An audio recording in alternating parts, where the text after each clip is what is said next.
All right. Hey, everybody. Welcome to David and Alex's Totally Rad podcast. It's actually not a podcast at all. We're your host. I'm Alex. And this guy. Well, I'm David Harrell. I'm here and ready to not podcast away. Alex, how you doing, buddy? Dude, I'm doing good. How you doing? I just interrupted your bit. Sorry. No, it's fine. It's fine. It's No. not a big deal. It's just, No. Go ahead. I'm sorry. Go ahead. Do your bit. Oh, I can finish? Can I finish? Yeah. And we are on a journey to find others like us who may be a little different, who have used their uniqueness to become mega mentors here at Camp No Limits. So tune in with us as we deep dive into getting to know some of these superstars. There you go, David. All yours. No, it's not all mine, Alex. This is a thing together. We hold our nubs and hands together like this. There it is. Across this Guanas Canal here in New York City, all the way to the City of Angels, where you are. That's across the United States. It's like 4,000 kilometers, right? Something like that. Long time. It's a long ways away. Alex, I'm so excited to be here. Again, we have an amazing guest to get to know a little bit better. I'm so excited to get to this conversation. Have a little surprise as well. So super excited for this. Love surprises. Yeah. But again, as we all know, we cannot have this totally not a podcast without totally not sponsorship, because again, it's the Benjamins. We got to have the support, the non-support, as we would say, for this not a podcast. So our sponsor today for this episode is Cinnamon Gummy Bears. It's winding down the winter season. Cinnamon Gummy Bears kind of are only in season from about, I would say, October 1st, maybe the 3rd of October to about, mid-March. Maybe after the Ides of March, like March 15th, 16th, somewhere around there. You got to move. You got to get rid of the Cinnamon Gummy Bears, get into some springtime flavors, right? Maybe you want to transition over to some dots, something like that. But for now, we're still in February. Cinnamon Gummy Bears sponsoring us for this episode. So, Alex, without any further ado, I think we need to bring out our guest. What do you say? You mean the one, the only, Jennifer Whealy? The one, the only Jennifer Whealy. Let's do it. All right, Miss Jenn Whealy.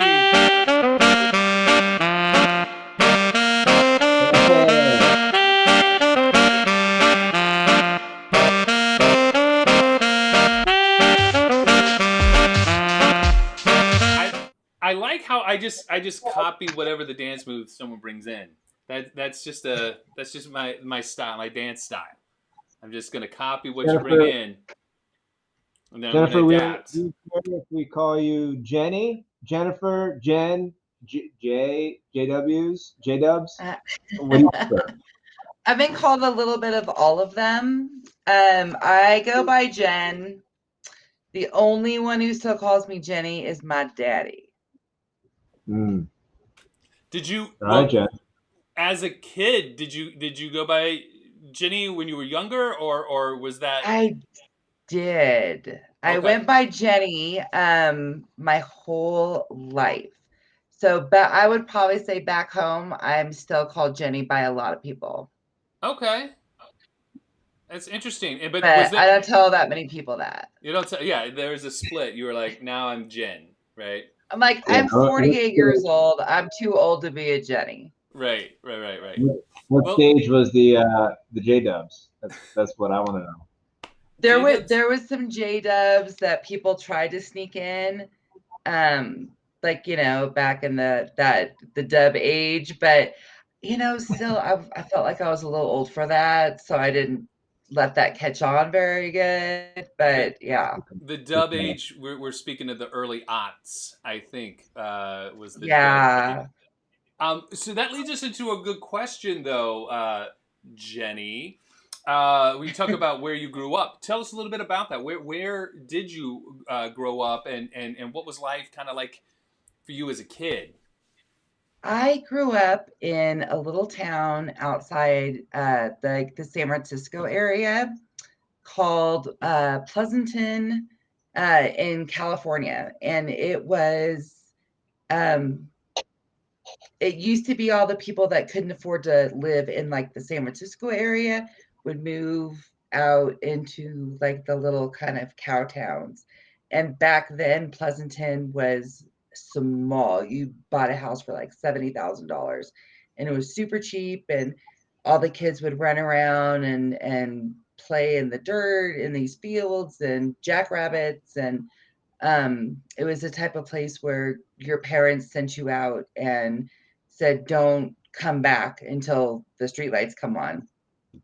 And everyone knew everybody, and uh, they had big wheels running around, and everyone played hide and go seek, and it was an adorable town. Everybody, it was so safe and so amazing, and now it's where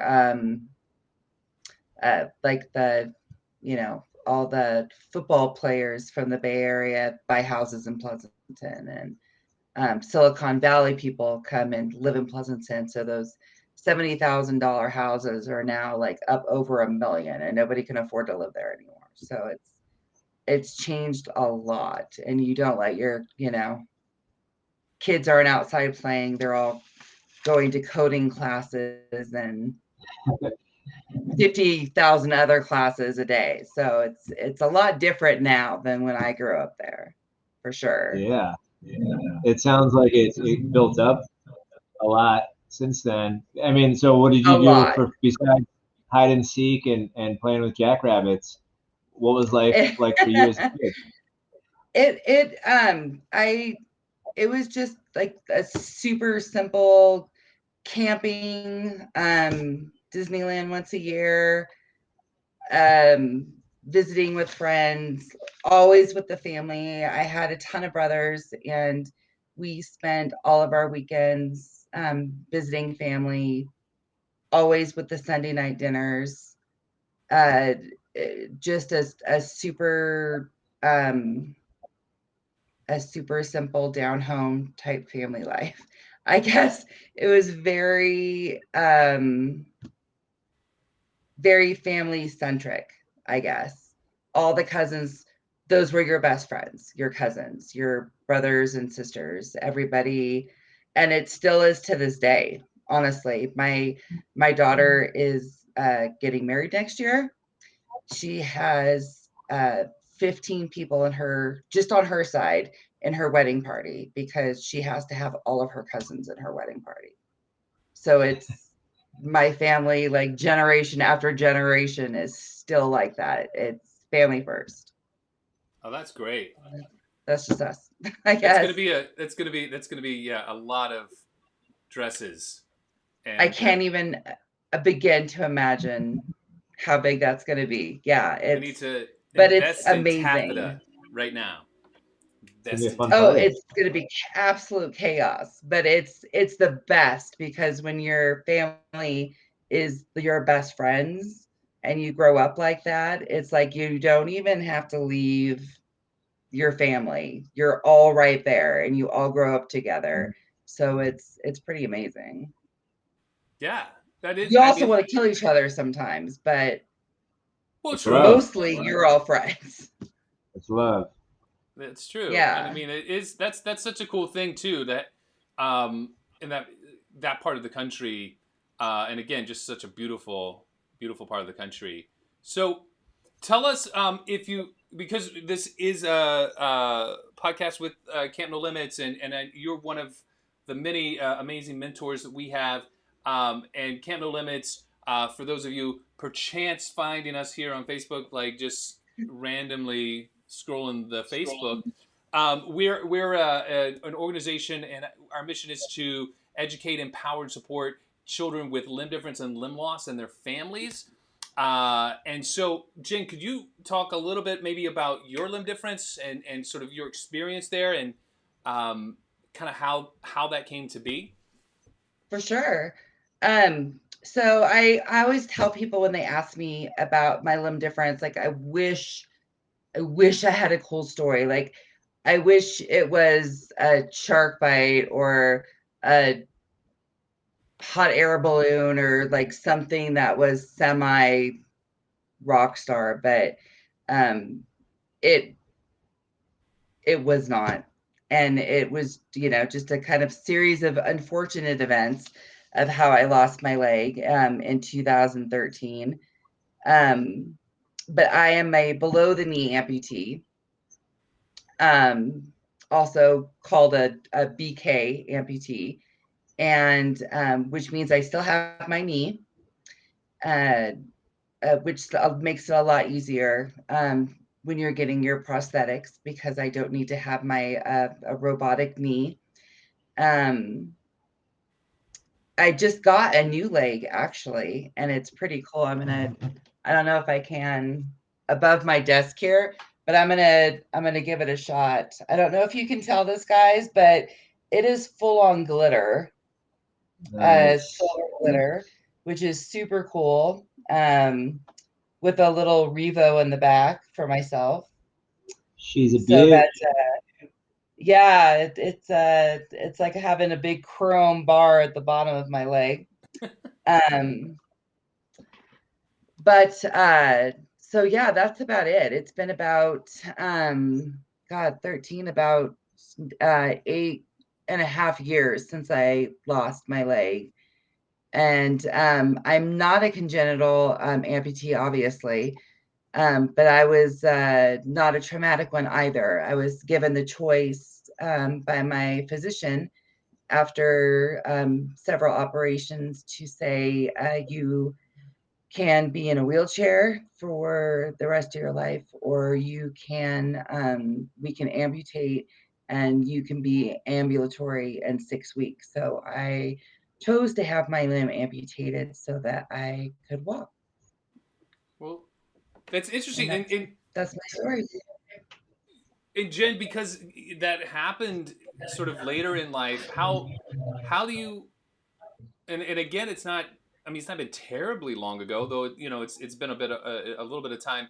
How would you say um, the process of adapting to that has been? Was it pretty easy? I mean, I guess you sort of said, like, you kind of had this choice and you were like, oh, all right, well, I definitely want to be ambulatory, so I'm going to make this choice.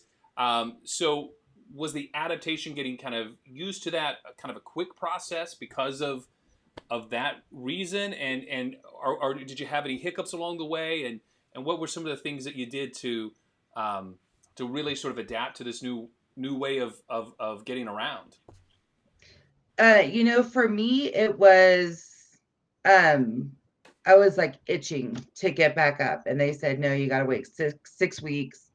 Um, let it heal, which you totally understand. The minute they put my, they cast you and they go through the whole bit, but the minute they put the leg on, they said, oh, you have to go in the bars for safety purposes. But I just took off like a rocket. I was like, I am so ready to walk. I need to get out of here. I didn't want to be in the bars. I didn't want to be in anything. I just wanted to go. And so adapting was not a problem for me at all. I'd had like this horrible um, thing at the bottom of my leg for the last 10 years of surgeries. And I felt like it was finally gone. And now I had this amazing brand new functioning foot, even though it wasn't mine, at the bottom of my leg now. And I was like, all right, let's do this. Let's go. I'm getting my life back. Let's do it. And so there was almost no adapting for me. Um, were there other surgeries? Yep. you know, I had a few more revisions. I had some more surgeries, but every time I healed, I was like, all right, fall down 7 times, stand up 8. Let's do it. Right. But And And then go ahead, Alex.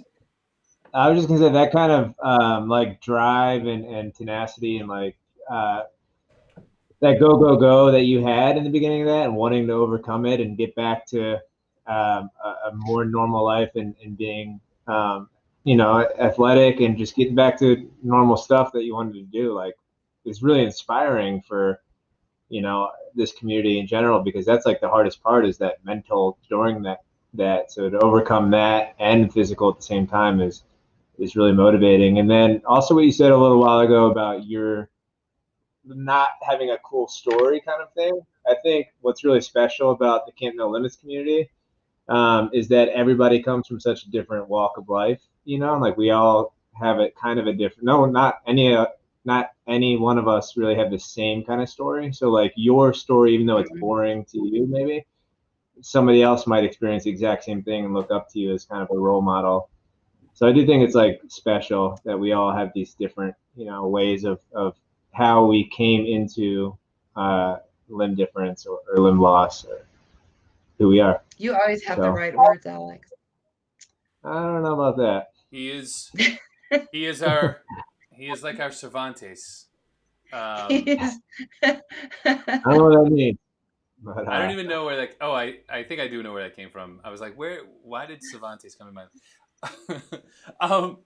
But no, I think you're right. I think Alex is absolutely right. I think it is that sense of get up and go, your energy, and that's what's so awesome about having you at camp.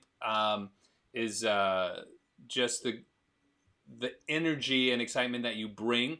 And we're so fortunate that we have so many of our mentors that kind of bring in that excitement, that energy. Can you sort of tell us a story about, so you became an amputee in 2013. When did you hear about Camp No Limits, and kind of what was the story of how you got involved in camp? Okay, so I found camp 2 weeks before I had my amputation. So Oh, wow. I knew I was gonna be an amputee, and my surgery was scheduled for 4 weeks out, and I started looking like I knew it was going to be hard, and I knew I was going to have a difficult time. And so I love to volunteer. Like, that's one of my favorite things in the world to do. I feel like it's uplifting. I feel like it fills your cup. It fills your soul. And so I thought, what can I find that will help me through this and give me the opportunity to give back and help me through this process. And I found a bunch of different places, and something about Camp No Limits just hit my heart. And I thought, this is it. These are the people that I need to be with right now. And so before I had the amputation, I had sent something out saying, hey, I'm going to be an amputee. And when's your next camp? I want to be a part of it. And it happened to be, bizarrely enough, in Arizona that February.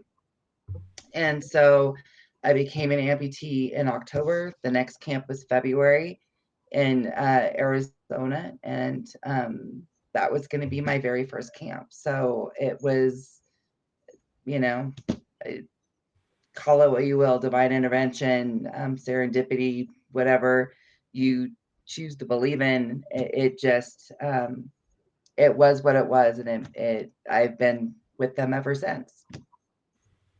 That's cool. It's I think super serendipitous that it's in Arizona. David, go ahead. Sorry, I got a little delay here. Yeah, I know. It's the internet. But I was just going to say, I think it's kind of similar to your story's not exactly like our mentor Roy's, but in a similar way, how he sort of like, I mean, he had been an amputee for a little while longer, and then just sort of heard about camp. It was like, oh, it's in Florida. Oh, I'm in Florida. Boom, and just sort of found it that way, which is kind of cool. How that sort of rings similar to other stories, which is really, really, really fun. I'm sorry, Alex, what were you going to say, my friend? Alex was one of my first friends. when I went to California, he had just started at the same camp. Nice. Wow. Now look at us. Now look at us. BFFs. Yeah. You know what I was going to say, Jen, was that you said it was very serendipity that you were in Arizona and the camp is in Arizona, which means you're in Arizona now? Yeah, we've been here almost 20 years. Awesome. What do you love about Arizona? Like, what do you do for fun outside of being an amazing mentor at Camp No Limits? So I don't know how many people know this, but there is a place called the Forest in Arizona, and it is not hot here. We have 4 seasons. It snows. We've got fall color leaves. We get a blustery spring, and our summers are like in the 90s. That's it. It is called the mountains. We have deer running through our yard. It's the largest ponderosa pine forest in the country, and it is called Flagstaff, and it is beautiful, and it's a great place to be outside and have fires and be in nature and all that stuff. So this part of Arizona I love. Not a huge fan of the rest of it. I do love Sedona, but I love being up in the mountains, and I love taking my dog out and just like exploring.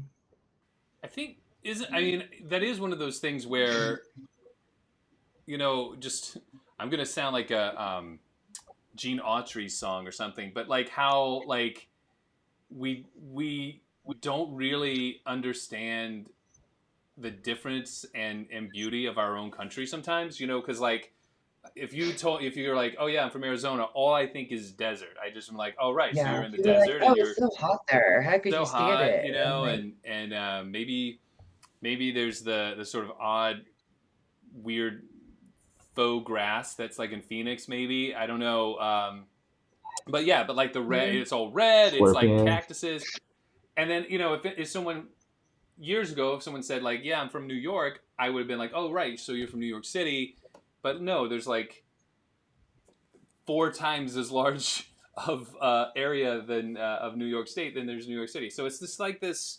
I always find it sort of funny how we don't sometimes pay attention and really know the diversity and differences and beauty that we have right here in the grand old U.S. of A.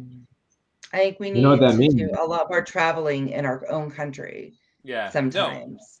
I think you. I mean, everybody's like, oh, I want to get out, these other places, but yeah, there's so much to see Yeah. here.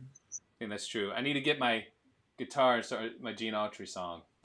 This is me playing Gene Autry. While Okay. traveling. Yes, Air Gene Autry. exactly. This Travel in the land back of is a the pickup old truck. land. Yeah. Nice. So, Jen, we're one of the big things that you do that I do want to talk about is you're involved with the speaking of the grand old U.S. of A. Um, you see how that worked? How I brought that all together. I like what you did there. Speaking of this grand old US of A, you are involved in an organization for the. I just like you to explain it so I don't mess it up. But it does bring a lot of this diversity and United States together. So tell us a little bit about Yeah, that work you're doing. I will tell you all about it. So I am oh my gosh, there's just it's hard to pare down. So I'm involved with an organization called Paracheer Spirit Midwest. They cheer out of Chicago, Illinois. Paracheer Spirit is one of the first places in the United States that has been able to build a team of para athletes, cheerleaders together, and bring them with actual able bodies. So it's this amazing, diverse team of disabled and non-disabled athletes. together who were cheerleading. They have been, the Paracheer Spirit Wolves have been chosen for the last 4 years as the U.S. nationals team to go to Worlds, to go to the Pan Americano Championships, where last year we couldn't because, COVID, but in 2009, for USA, they brought home the gold medal for the country, which is pretty incredible. Paracheer Spirit works with Special Olympics Cheer, works with Angel City Sports Cheer, doing free clinics and bringing out that, I'm losing my word here for a second, but pizzazz? Not pizzazz, no.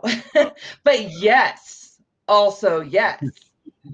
But we're trying to bridge that that gap. There's cheer for special needs, there's cheer for able bodies, but there hasn't been that that parent niche that that kids have been looking for. So kids like in our camp, Mackenzie is actually one of the PCS and US national cheerleaders now. She is on an all-star team, but she's a para athlete. And there hasn't been a team like that for kids like Mackenzie before. So now she has a team to go to and is now able to travel with the team, travel as a PCS and a US nationals athlete. So it's been incredible for these kids. And, we're looking out there for more athletes like that because we want to reach out to them and train them up from a young age.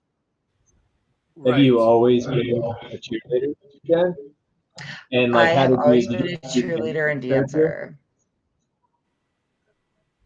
I started when I was 3. My uncle put me, he had me go to this college that had gymnastics on Saturday mornings. And they said, put her in this class. And then they said, put her in this class. And they kept moving me up and up and up into these classes. And then I said, I want to take dance too. And then I said, no, I want to do this too.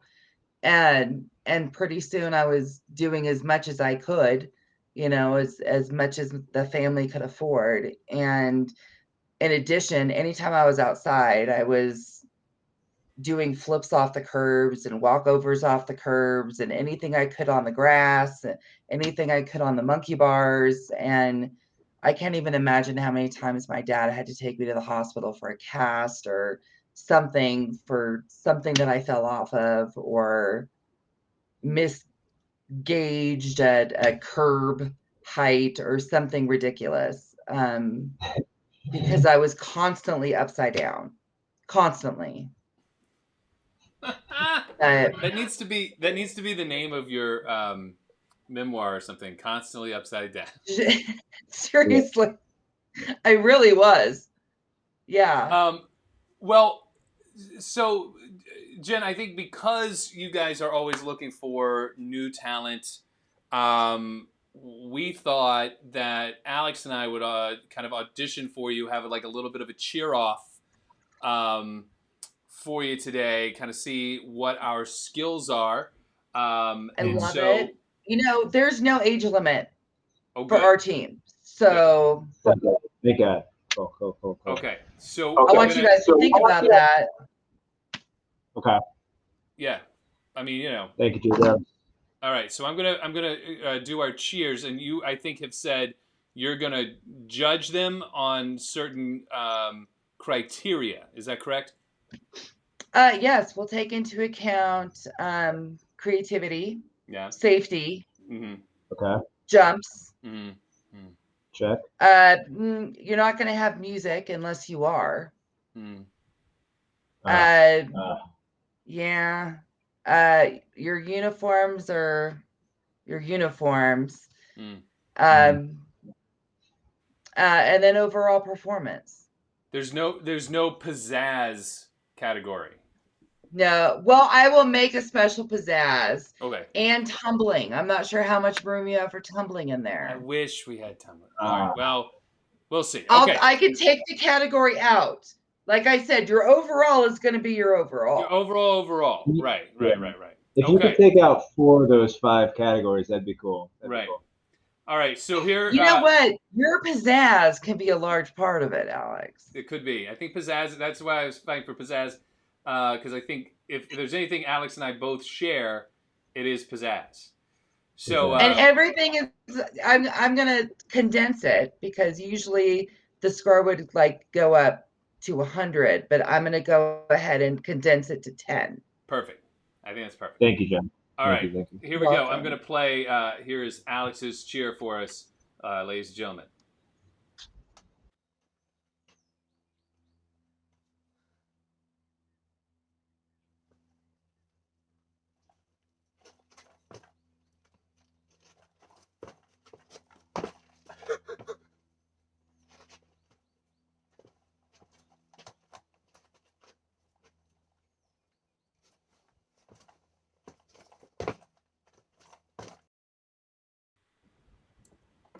I think it's pretty solid. It is. I've got a couple notes. Okay.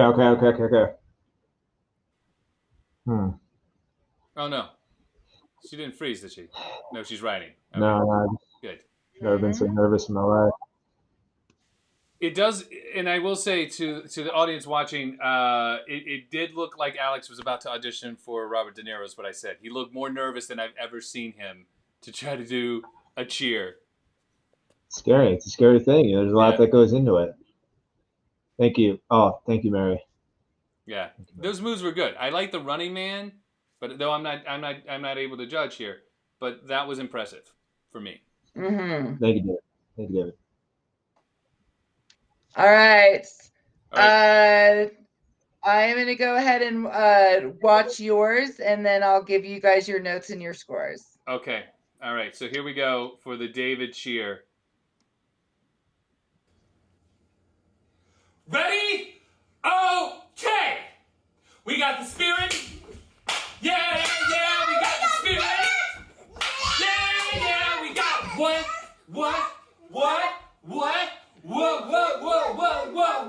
We got the spirit. Yeah, we got the spirit. Yeah, we got what?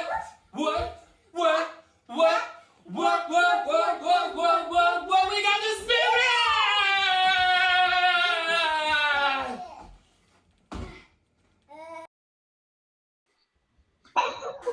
Oh, this is not fair. I don't know. That one. I give up. I'm out. I'm off broadcast. Take me out. Done. That was too good. I don't know if it was so good. I feel like the pizzazz was there. I like the kind of like Russian influenced, head thing, the hat you had going on. And I didn't know your hips move like that, David. I was very impressed by that. I definitely. Oh, great! Thank you, Benny. Benny did join in the moves. Benny, we will do a cheer. Me, your mom, you and Davey will all do a cheer for next Texas camp, and Jen will teach it to us, and we'll do it. You definitely get extra points for creating the song, David. We got the spirit. It's pretty catchy. That's a very good. That's a very old cheer. That was created in 1972 by the John C. Miller Middle School cheerleading troupe in Wichita, Kansas. That's where that started, and it's carried on for cheer teams, for a very long time. All right, are you guys ready for some scores? Yes. All right. Alex, Yes, ma'am. I would like to see some straighter arms and legs and seeing your toes more pointed.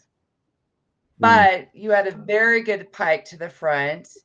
I liked your variety and your creativity. And I liked how you changed sides back and forth and gave the crowd a lot to look at. So I'm going to give you 9 points. Oh, yeah. Thank you. David. Take it. Yeah. I would have liked to see some pointed toes. Yeah. I know. And seeing you do your own cheer. Oh. So I docked you a little bit on creativity. But you had a great start yelling your cheer and telling the crowd what they're going to be doing, which is important. I liked your costume, and you had really good crowd connection. Okay. So I'm going to give you a 9.5. But it was very, very close. That's very close. Yeah. It was incredibly close, you guys. I think good job. It's good job though. Good job. Good job. Good job, both of you guys. I wish you could both win. Well, I think there was no competition. There, I don't think we really there was no offer on the table to come join the team.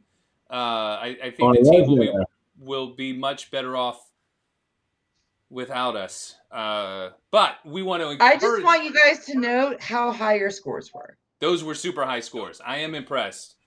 Yeah, because I saw Bring It On. The scores weren't that high in that movie, so I feel lucky. Right. And I need to work on because you were both. Just my a little bit of toes. Yeah, it's hard. It's hard when you're trying to bring it to the crowd that much. Yeah. To remember that arch thing, that's like the dancer thing. That's your whatever. I used to have hard. I was a dancer in New York City many years ago. You had to turn out your arch, Cool, Jen.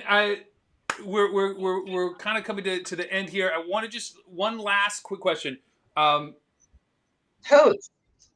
What kind of advice might you give to number one, young girls with limb difference whose families may be watching, may see this, other young girls with disabilities that might want to get involved in this, or to parents who might say, is this something that I should encourage my child to do? Any advice that you would give to those folks? And also, before you answer, I do want to open it up to questions from the audience. So anyone out there who's watching, if you want to tap in the comments, a question for Jen, we'll try to answer a few of those as well. But Jen, any advice you would give to some of those young I will just say, while they're typing that in, I would say for anyone who's just a kid, with or without a disability, it's hard being a kid. You guys are amazing. You guys are awesome. You can do this. And I always told my cheerleaders, or my daughter's friends, in 10 years, in 5 years, in 20 years, the stuff that is going on with you guys, like right now as teenagers, 95% of it is probably not going to matter. The little things that happen each day that make you sad, that make you upset. Focus, if you guys could just focus on those good things and focus on like the coming to camp, the being with your family, the being a good human that we know that you guys are. Those are the things that matter. Those are the things that are important. That'll get you through to adulthood. Just be a good human and hang around with people who are good humans. That's really the biggest. That's the biggest thing. Yeah. Surround yourself. I know that with sounds like the most simple thing in the world, but that's really all it boils down to. Yeah. No, I think Love it, man. that's great advice. I think it's, and I think we are fortunate. We have some amazing humans here in this organization, this camp, and we hope if you are watching this, if you kind of heard about us, you went to our Facebook, you're like, oh, what's this live video?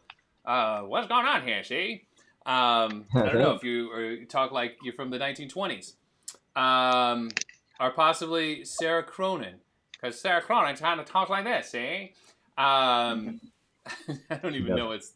She doesn't. She's like the most Long Island person you've ever met. But yeah, but if you're just finding us, we would love to have you learn more about our organization. We do have some really good human beings that are here, and I think the work we do is really great.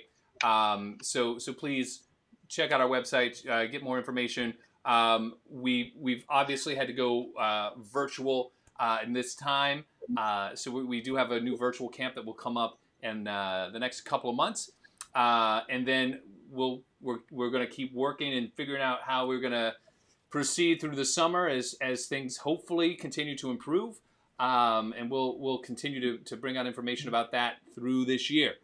But we're even funnier virtually. But what? I'm sorry.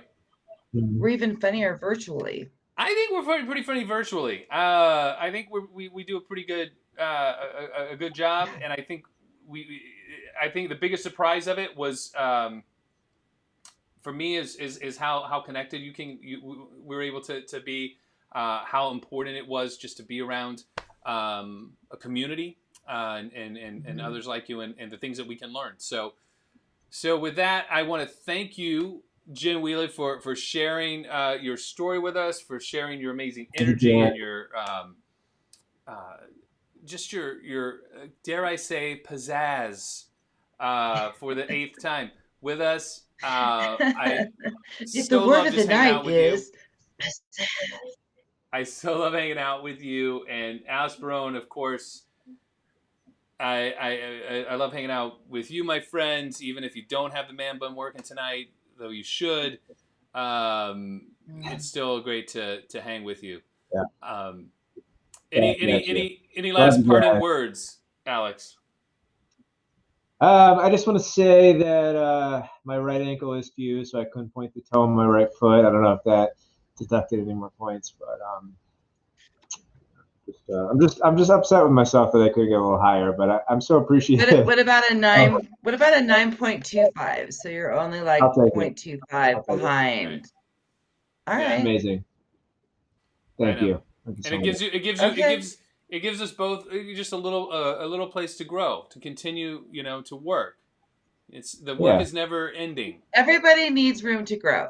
I can't give anyone a 10 because if I did, then they wouldn't have any room to grow. Right. You have to stay modest. I wouldn't give myself a 10. No. Yeah, well, you deserve a 10. You're 10. I love you guys. We love you. Thank you for coming on. Thank you, everyone, for watching. Thanks for having me. Do what?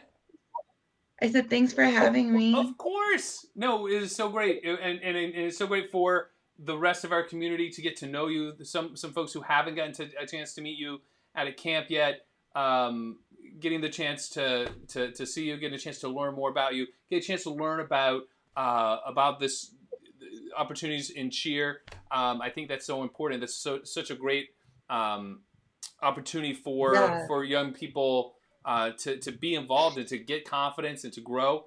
So I think it's great, and thank you for sharing your story.